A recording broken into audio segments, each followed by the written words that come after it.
Well, hello, and here today on the Rusty Glove Box, what we're going to do today is I'm going to install one of these driveway alarms. This is a Mighty Mule.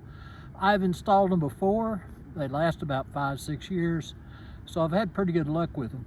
I've tried the other solar powered with a little heat seeking and all this, that, and another, and man, those things, 2 weeks and I'm sending them back.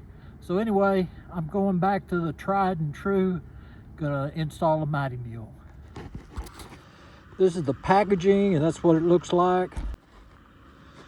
What you have to do is, over here you'll have a transmitter, and you dig a trench, and there's a, I believe it's called a transducer over there, a little magnetic coil, and it will pick up a signal from anything magnetic that goes down the drive. And I have a receiver on the inside of the house, and I'll show that to you in a minute. Well, I hope you can see that transducer down in the trench. And what I did is I dug another little shallow trench all the way to where I'm going to have the transmitter. It was kind of tough going over there through those roots, but we got her done. Okay, so we got our cable partially buried, and I'm up to the point where I'm at the tree. And what I'm going to do is have this transmitter. It's going to be kind of protected by the trunk of this tree and the roots around it. And so I think that'll be pretty good.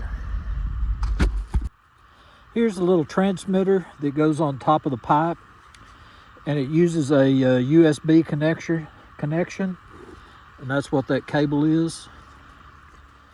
And so when you slide that outside cover off, there's where you put your 2 batteries in, and there's some little dip switches, and you need to make sure that these dip switches correspond with your receiver dip switch.